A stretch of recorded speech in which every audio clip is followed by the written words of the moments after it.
Good afternoon, everyone. Thanks for joining us for this afternoon's session, The Role of Experiential Learning in Public Administration and Education, a case study approach with Dr. Stephen Sussman of Barry University. My name is Mary Celeste Slusser. I'm the Vice President of Operations for CALE, and I'm going to help facilitate this afternoon's virtual roundtable with Dr. Sussman. If you have questions, we invite you to add them in the chat pod and we'll get to them as quickly as possible. And other than that, you will be on mute unless you have a question, and then you can unmute yourself to speak. So I will turn it over now to Dr. Sussman. Okay, thank you. And let me start out by saying I'm with Barry University in Miami, and I'm a professor of public administration. And this session is about experiential learning, and we've struggled with that quite a bit in trying to find the best way to do experiential learning within public administration. And part of that issue is that the traditional internships and the like uh, uh, don't necessarily work for public administration students, since public administration is generally a mid-career degree and they're already working. So there are a few things I'd like to talk about, and then I guess everyone's on mute, and we can discuss and I can answer questions as they come in. But public administration has a unique advantage when it comes to experiential learning. There are certain types of experiential learning, like internships, that may create difficulties. Most of my students, most of our students at Barry University in Pub, uh, in the bachelor's and master's degree are already working in government or nonprofit or one of the adjacent fields. Uh, and the challenge is not creating an experience for them, it's structuring and assessing it as well, so it becomes academically meaningful. So one of the areas of one of the things that we actually do at Barry is we have a very good uh, program for credit for prior learning, our portfolio program, where students can actually uh, put together a portfolio. And over the years at CALE, it's been presented not by me but by others. So it's not just giving people credit because they filled out a form, but they provide a portfolio that's rather in depth, and they can get up to 30 credits for that portfolio by providing enough evidence of learning, of turning what they've been doing within the workplace into credit. And it's not the easiest thing to do. Students sometimes think that they do the portfolio and it's easy money, so to speak. But in fact, it is rather laborious. And we have people at Barry University who work with students. Uh, a paper that we submitted to CALE, and it's out there, and CALE now is another method of experiential learning is bringing in guest speakers, practitioners to come and speak to the class. And it gives them uh, real world experience, in the sense, by listening to others within the field. The one we did that's related to the paper that we submitted for CALE was guest speakers. We brought in 5 police chiefs and majors and chiefs from various police agencies in South Florida, and they provided excellent information. We had tremendous feedback, good feedback about what they spoke about, and it gave the attendees real world experience in hearing what practitioners do outside of outside of our students' own world within their profession. Uh, excuse me. And that's another point I wanted to make, is especially when we're dealing with adult students, I look at myself I may have said this morning in another meeting. Some of you may have heard it, where I said I'm a guide from the side, not a sage on the stage, because our students are in fact uh, professionals in their own right. So they are bringing in sort of a guest speaker mentality just into the classroom because they talk about what goes on in their particular agency, department, etc. So in that sort of interesting sense, we bring in guest speakers, but we also have our students who within themselves are could be their own guest speaker. Hang on. That's what happens when I do this from home and people are walking in. Uh, so that's the case study. That's the guest speakers. Then, of course, there's case studies. I may come back to that later. I wanted to jump to internships and work embedded experiences. The whole concept of internships, as I may have mentioned earlier, um, uh, is different when you deal with adult students, especially in our program, public administration. They're all working within the field. So I can't. I'm actually speaking. Okay. The so internships. Uh, Internships. So what we suggest within our department and within our school of business and public administration, something we've been talking about is not having the student not use their current job as an intern for an internship, not actually leaving their job or double dipping by doing an internship along with their job, but speaking with the agency or organization, asking if they could shift their job to another department for the internship. So that's something we're working on now. They can stay within their same agency. If they were in, I don't know, budgeting, maybe go to procurement or some other department for an internship. Uh, Another one is community partnerships. We did within our within our School of Business and Public Administration, we were asked by the town of Miami Shores, Florida, and Barry is based in Miami Shores, a small town with a relatively small school, to work with them and create their first strategic plan. And we jumped at it. Three of us did it, two in public administration and one in the business school, business side of the business school. And we brought in two graduate students as well. And that, we looked at it in terms of these students working with community partners and helping to do something within the community and for the town of Miami Shores. And we created an excellent, if I say so myself, along with the town, a strategic plan. And one of the students actually was graduating and secured a job with the town. So that, excuse me, that was a win for everybody.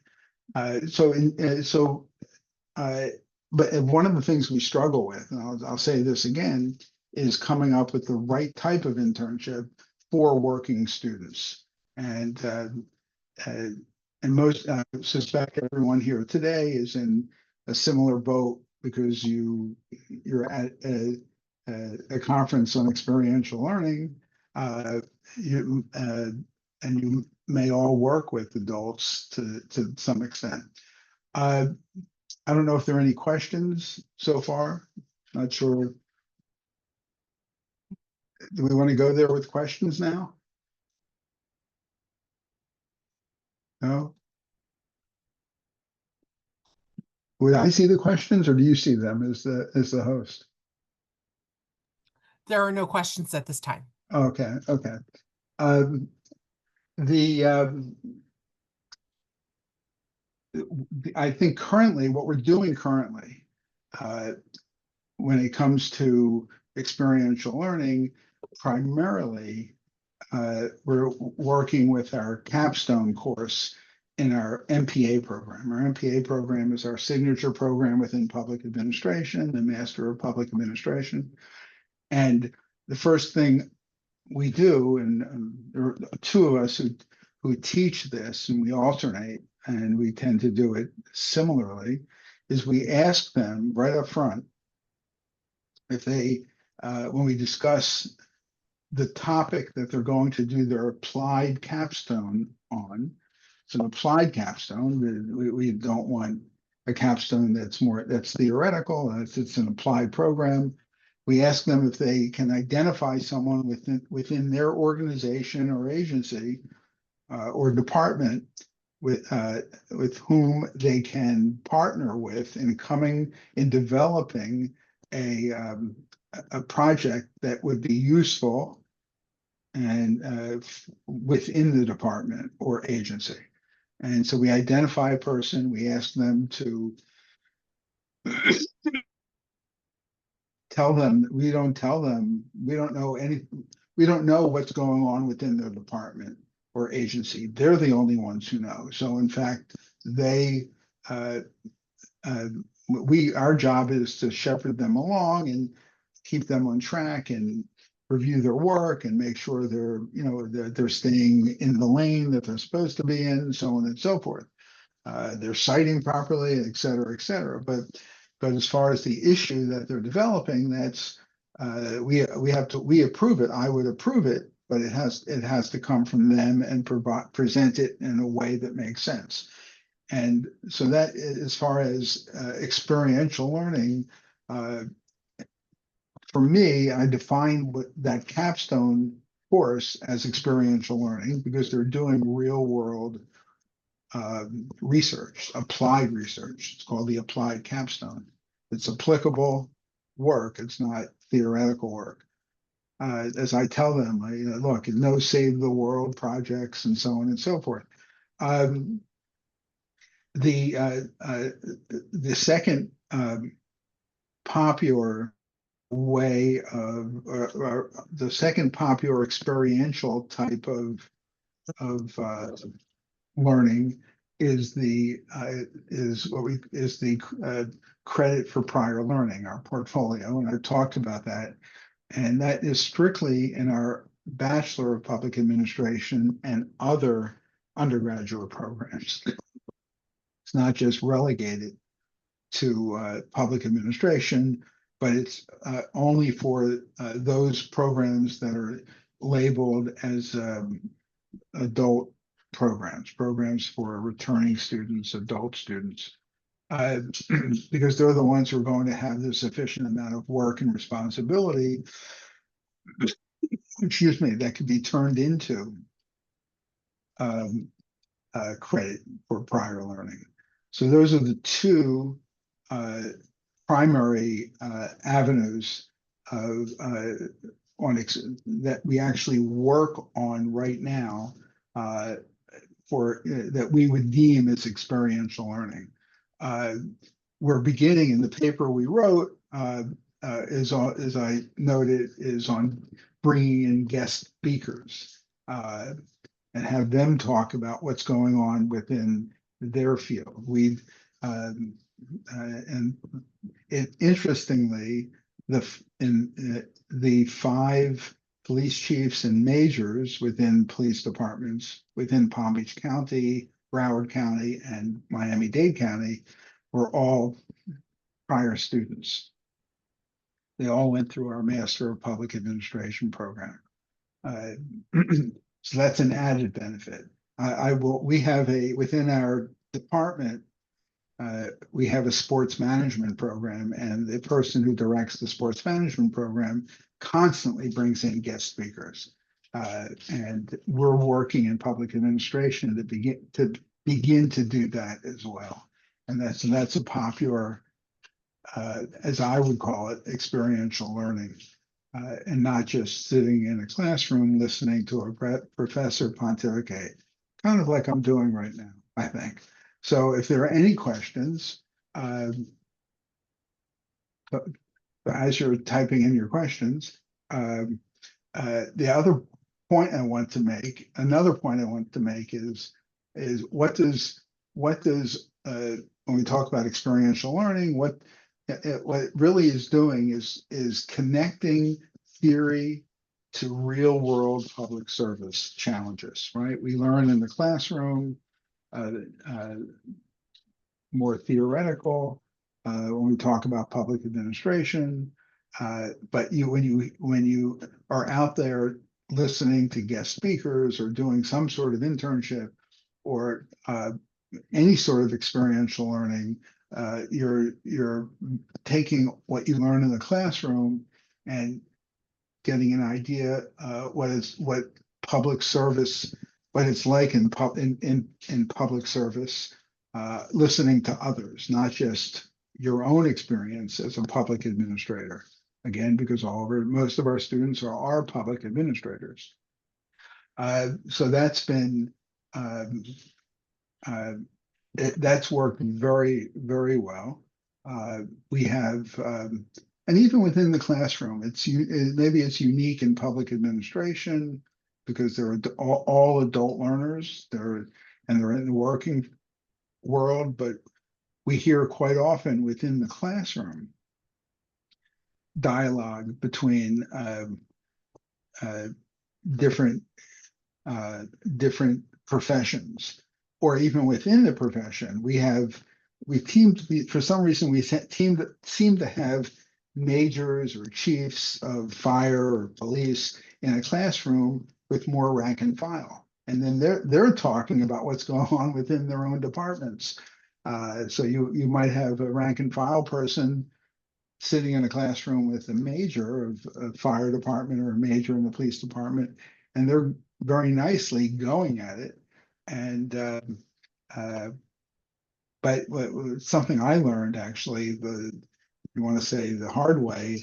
Uh, there was not a few years ago, there was a major and a rank and file person from the Palm Beach County Sheriff's Department in class, and the rank and file guy is calling the major, well, major, this is what I think, major, and so on and so forth, giving the major respect.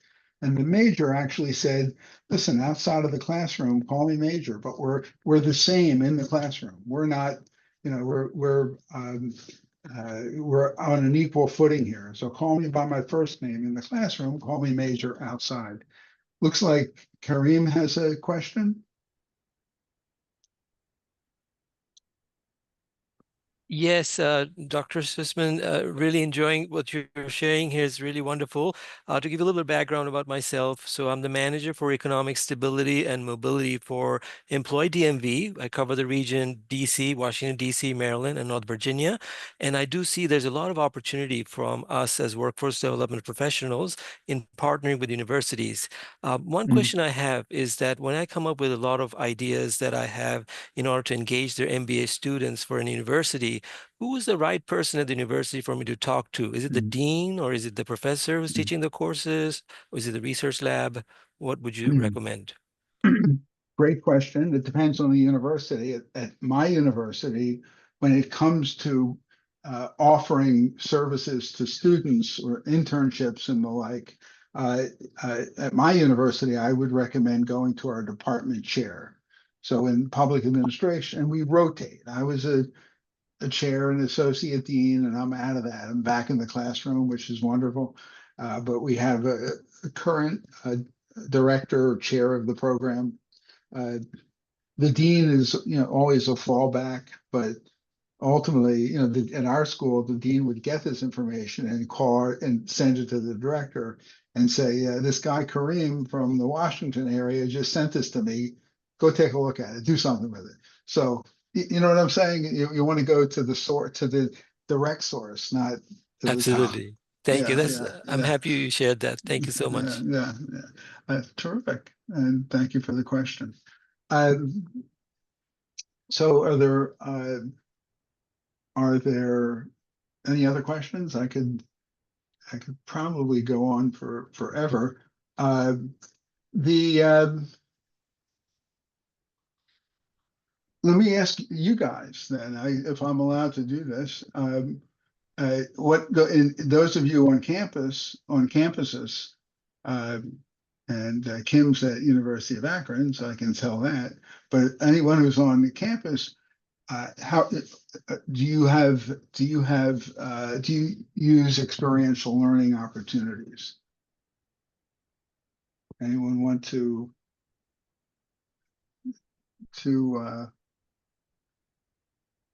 say anything about what goes on in your campus? It's a good way to continue this discussion. Um, the so I so if there's what I can say a few more things forever here, but I can probably say a few more things specifically about um, our capstone and how we do it, our capstone that we look at as experiential learning, because they're actually doing something within their agency and it's not necessarily specific to their actual job. And that's why we ask them to go to their manager or supervisor who can help them explain what is the issue. Uh, so let me just, Kim, give me 2 seconds here. So one of my concerns has been when it comes to our capstone, our final course, where they do this type of work, is making sure that they're doing things, they're not revealing information that they shouldn't be revealing. For instance, we have an institutional review board, as every university has, an IRB. So if you're doing surveys and you're human subject surveys, you have to go through our IRB. The problem is our courses are only 7 weeks long. Our adult courses are 7 weeks. We don't want to inundate students with 4 or 5 courses a term if they're working. So we shortened it. We give them 2 courses. They have to get special permission from whoever they pray to be able to take. Thank you, Corinne. You're validating me. Thank you. Uh, to take more than 2. So, but so I tell them, and we tell them, you cannot do human subject research, because for you to go through the IRB and present everything, it's going to take not 7 weeks, it'll take 7 months. You'll never get this done. So they can interview uh, people who are either paid to be interviewed for an organization, or their supervisor or someone in management, but no personal questions. And I have to approve the questions. They just can't do it. So so there are these protocols that we implement to make sure that information is not that information that shouldn't be released is released. Okay, Kim.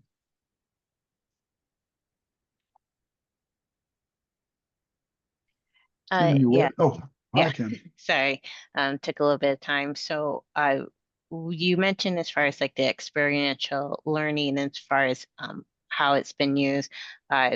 I, with the area that I specifically work with, if I do Mhm, have a student who comes to me and may say, "Well, I've been working as a police officer and have this mhm, licensure," or "I've worked with emergency management," or mhm, have experience with FEMA. Normally, we have academic departments that are already familiar with those credentials. So usually the mhm, student, I just forward them to that department, and they actually already have a structure in place where as long as you provide the active credential, then you mhm, receive these specific courses, or you receive like 15 credit hours of elective mhm, credit towards the degree. So usually that's more for like some of our, I guess, technical friendly degrees, like criminal justice, emergency homeland security, a mhm, few of our information software, computer programs. So that's just adding a little bit of feedback. mhm. Well, excuse me, thank you. And of course, I remember you from this morning with the kangaroo, so thank you. The well, thank you for that feedback. We have credit for prior above and beyond the portfolio, the credit for prior learning. We have certain credentials that they can come with if they went to the fire college here in Florida that firefighters can go to and take courses there, then we'll take credit from there as well. Or if they went, we have students evidently who go to Quantico for training or whatever they're doing. There is certain credit they get for that. So that's above and beyond the portfolio. So the portfolio would look at uh, the work they're doing, and if there's less credit if they had no one reporting to them. If they have 20 people reporting to them, they're now at a management level, for instance, and there's more credit they get. So they could, it's um, if they're working in an area that's not related to the degree, public administration, then we look more deeply at that. We look at what were their responsibilities, who reported to them, what types of decisions um, were they making?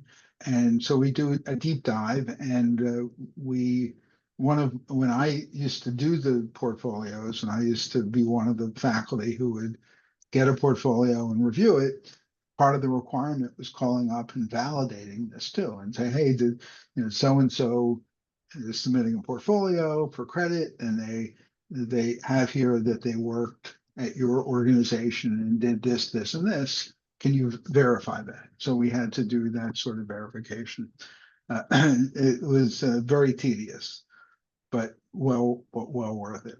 And students ended up with this portfolio back when we used to have paper portfolios like that, and they can carry it with them throughout their career and say, this is, this, they have documentation of their career, so to speak. So thank you for raising that. Yeah. Korean, my friend. Yes, sir. Thank you. Dr. Sussman, wanted to get your perspective on what's the university's appetite for creating micro-credentials that might Mm, actually help professionals get into, uplift their careers and mobility. correct. And that's an excellent question. And Barry University, similar to likely many universities, are moving into micro credentials. So maybe we got that lesson from looking at places like Google and Facebook and the like, who say, hey, we want people who know how to do something, not have a degree. So we jumped into that to the extent a number of years ago, we actually had a free course on Coursera to bite people's to get whet people's appetite.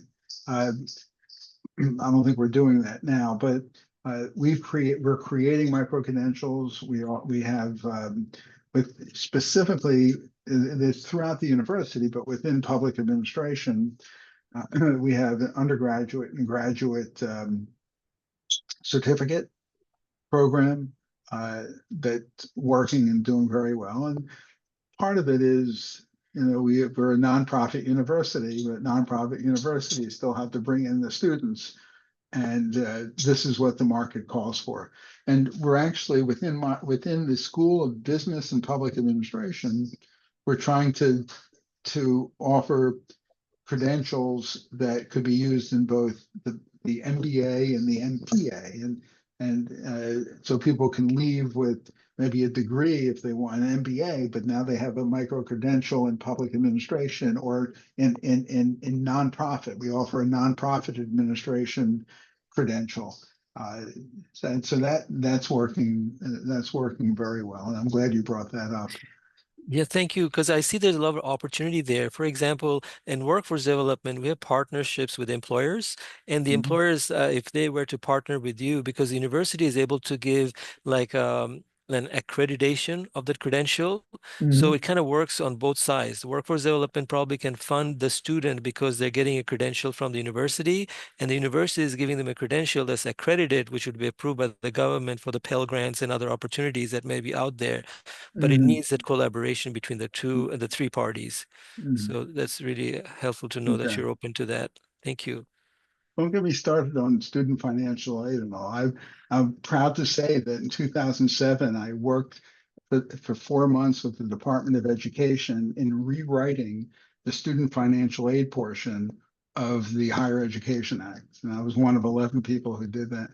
And for some reason, after that, things started going downhill. So you have to, wasn't me though, but I'm in the Federal Register with it. So it was anyway. Uh, uh, Thank you, Kareem, and Mr. Wilson or Dr. Wilson, go right ahead.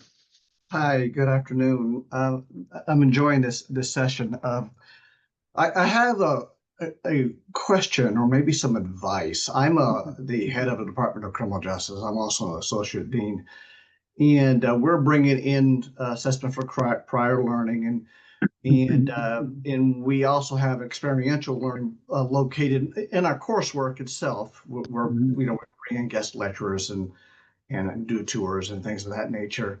Uh, but in the program level, we have an internship program, which I think is important to give students who haven't had those experiences some experiences.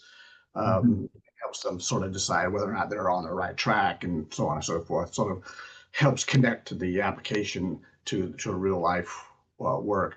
But our enrollments for the internship program have waned dramatically, especially after COVID, and to such an extent that we're having a very difficult time keeping the class around, and we're having to offer it as an independent study, which takes up faculty time for very, very, very little pay. So what we have been thinking about doing is combining our capstone, which is portfolio based, activity based, with the internship and giving students an opportunity to do it either academically or to go into the internship. And this would also work for our adult students who receive credit for having an internship or having those experiences as well. So they also will give them an opportunity to have a capstone experience, which I think is important as well. Have you heard of such a model? Because we've been just beating our heads around how would that work? One course with two different tracks that are each centered around a portfolio and helping assess the program. And I'd love to hear your thoughts. Well, so just to clarify, so the one course with the two models, one is a capstone and one is well, right now there's separate courses. Okay. Right now there's separate courses. So we have a capstone experience, and we also have an internship. The internship is doing very well. Okay. So you want to combine the two. You know, what's screaming at me is how we've turned our capstone course.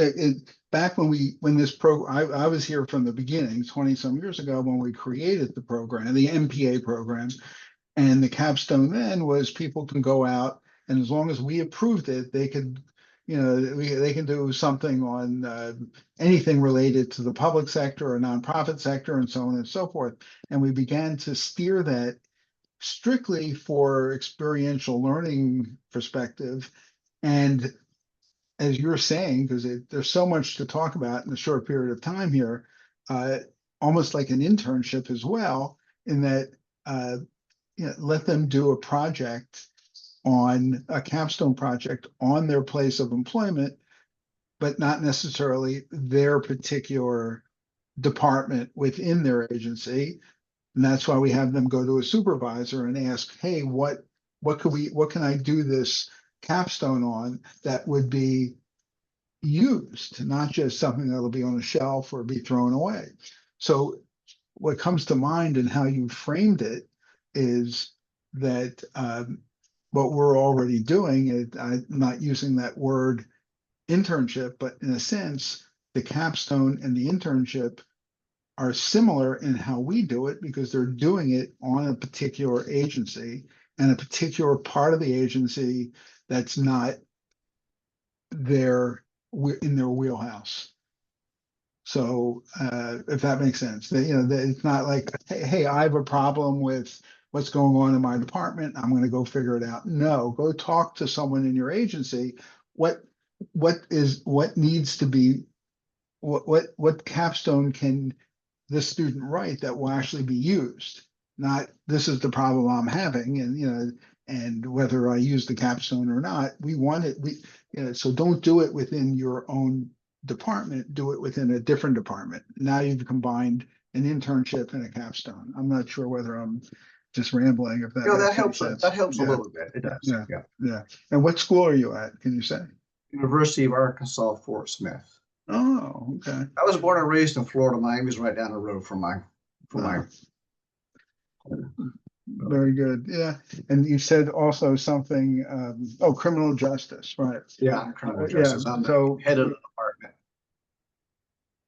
are the students within your criminal justice program, are they traditional students, or are they in service and they're coming back to get a promotion? Most of them are traditional students. Mhm. We have just started really ramping up our adult completion area. So one of the first things I wanted to do when I became head here was to address and Mhm. offer opportunities for our adult Yeah. learners, especially through the PDs, the police departments, and the correctional Mhm. officers.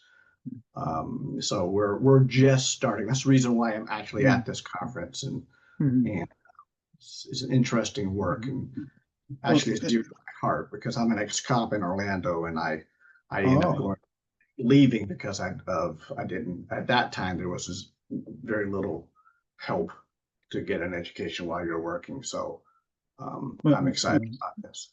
I spend a lot of time there. My daughter lives in Orlando, but the as far as criminal justice goes, it's not for this setting, but I have a colleague who's been writing in criminal justice in,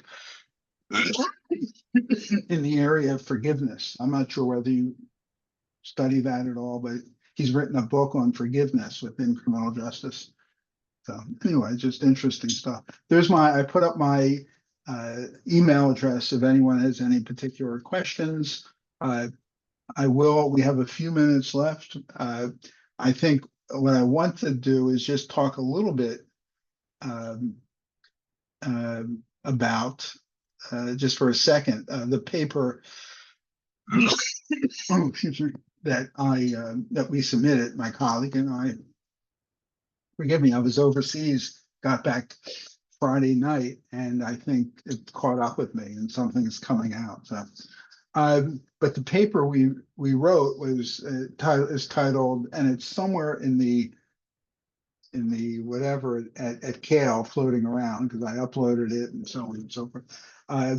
It's called Enhancing Experiential Learning Through Guest Speaker Engagement in Case Study Pedagogy. And if I had to do it again, I would call it case study andragogy. For those who know, andragogy is pedagogy for adults because there's a different type of pedagogy, as you all may know, and when you teach adult students than traditional students, so they have its own name.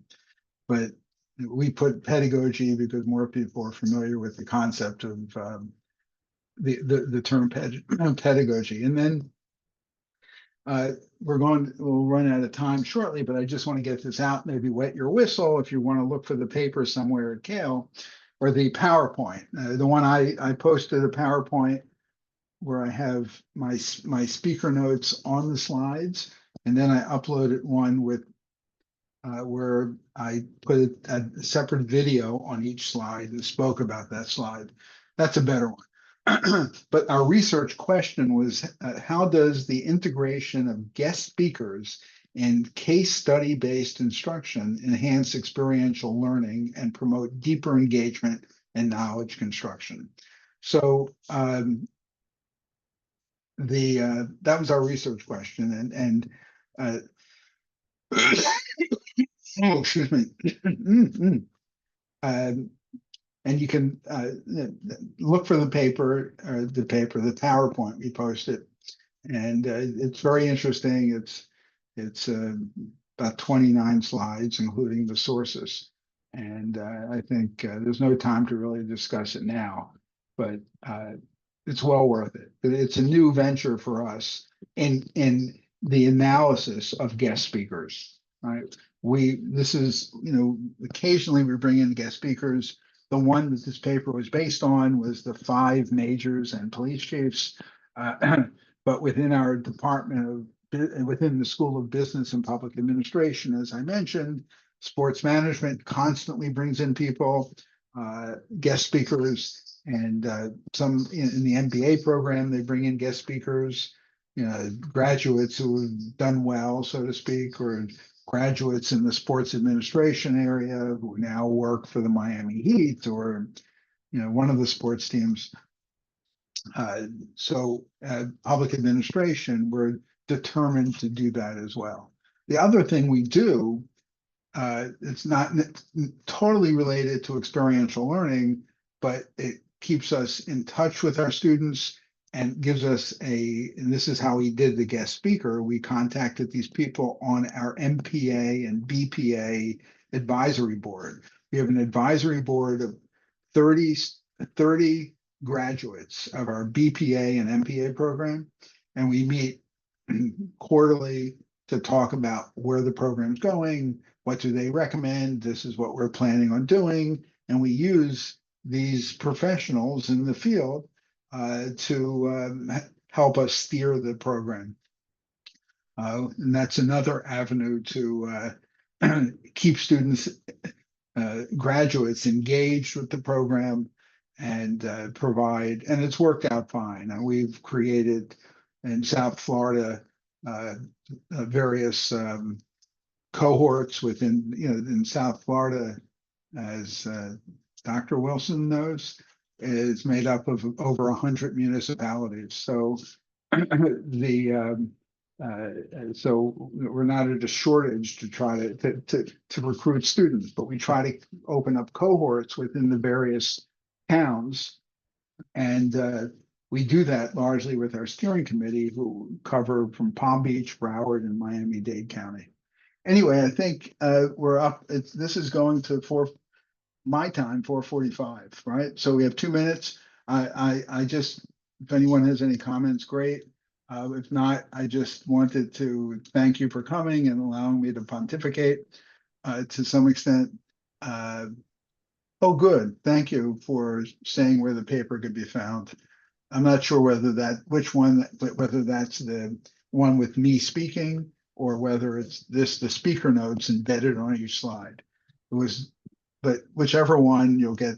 There are 2 versions. They look like they have the same title, but one is Yes. larger than the other. So Right. both So are available. the larger one is, we'll say, passive learning, because you just click the button and you hear me speak and each slide moves along itself. The other one, you just have to read it and click. I personally think you get more inflection from me by listening to me talk. So that's the one I would do. Thank you. I'm glad that Brooke put it up there. So with that, everyone, we have 1 minute to go. I thank you very much. I hope this is what you all expected. I especially also hope this is what Kale expected. Was this okay? Was this what you expected, host? Okay. Okay. So thank you. And please feel free. You have my email address. It was wonderful meeting some of you, and thank you all for staying for the duration. And thank you, everyone, for your participation. And we encourage you to please complete the survey evaluation, which is also available on the Attendee Hub, and help us to inform content for future presentations. Great. And thank you all. Have a wonderful evening. And again, feel free to stay in touch. Thank you, Corinne. Thank you. Thank you, Dr. Sussman. Thank you all. Bye-bye now. Bye. All the best. Bye-bye.